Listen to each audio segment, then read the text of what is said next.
The Shade, number 1, written by James Robinson, art by Cully Hamner.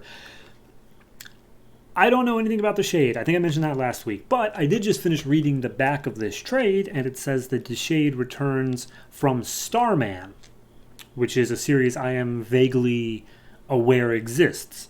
So hopefully this does at least a decent job introducing what in the hell a Shade is. What I have gathered is that the Shade's name is Richard Swift. He has a very Shakespearean, old-timey persona. He puts on a whole lot of flair, even in his just private life.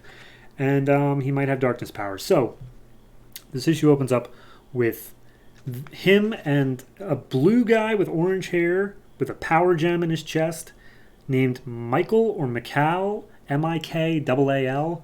I don't know. They're just drinking tea and they're just talking, just shooting the shit. And they're like, yes, October. It makes me feel so melancholy because it was the month of my creation and therefore something something.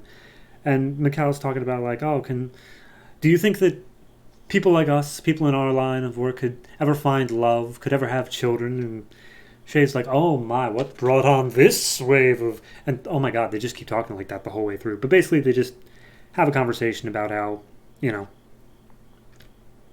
can they actually ever find a happy life just doing normal things, or if they have to always have their own big bombastic stuff. The whole time this is going on, it has cutaways to a man running and being chased by other men with guns, and he has a gun.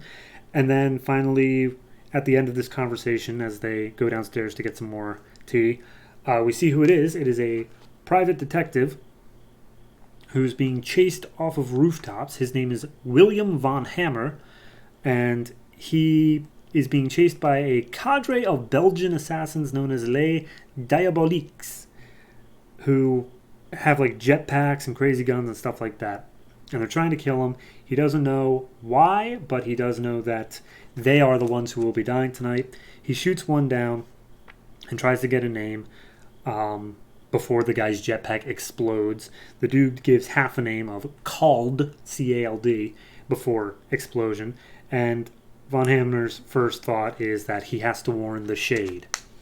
Cut back to the Shade. He's cuddled up in bed with a lover of his named Hope O'Dare, who's a police officer. They just talk for a little bit about how their relationship is and how Shade is already kind of preparing for the breakup, despite the fact that it hasn't happened and isn't going to happen. And Hope is just telling him, like, you were a criminal and I don't want you to go back to a life of crime, but maybe you need to find something that makes you happy in the way of another adventure. So go out and find an adventure. So she hops in the cab to go do some work. They kiss goodbye, and he thinks, all right, well, Opal City, which is, I guess, where all this is set. I will find my adventure and see what I could possibly come across. And almost immediately, he comes across Deathstroke, who's just standing there with a giant-ass sword. And Shade's like, oh, is this a social call? Do you want me to join your team? No, you're not the social type. Guess you're here to kill me. Well, unfortunately, that's not going to happen.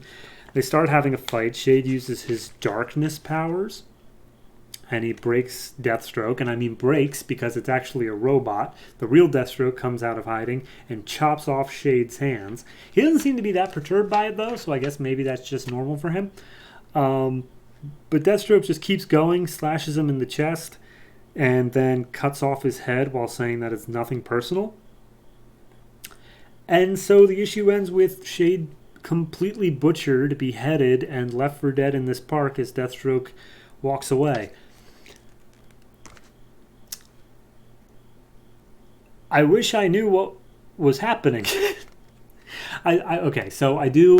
It does a good job of developing who Shade is as a person, his sort of personality and stuff like that. I have no clue what his powers are. I have no clue why people want other people dead. I have no idea who that private detective was. Maybe they're supposed to be mysteries, but I honestly get the feeling that I'm just missing out on the entirety of Starman, which isn't what an issue 1 should really do, but maybe it won't be all that important. I'm not going to judge it too harshly based off of that. It was still an interesting story. I was still intrigued by what they were talking about. It had a very Sandman-esque feel to it the whole time. Just a sort of gothic feel, which of course comes from his personality. I'm in the art department. It's fine. It feels pretty stock standard for DC. Maybe a bit heavier lines, a bit more Vertigo influence, but it's still pretty stock standard superhero fare. All in all, I'm gonna give this one a 6.5, just because I'm not sure what I'm expecting yet. If this is a sequel, if this is something that I needed to know Starman going into, then clearly we're going to have problems for 12 issues. But I'm hoping that they can do... This is just like the draw you in issue, the whole like, wow, Shade is already dead in the book called The Shade. I'm hoping that's what this is, and the initial 2 will give you more answers. I'm willing to hold off judgment until then, but because I have to give a rating, 6.5, it's fine, it's good. I'm sure people who know Starman just absolutely love it, but I don't know Starman, so it gets a 6.5.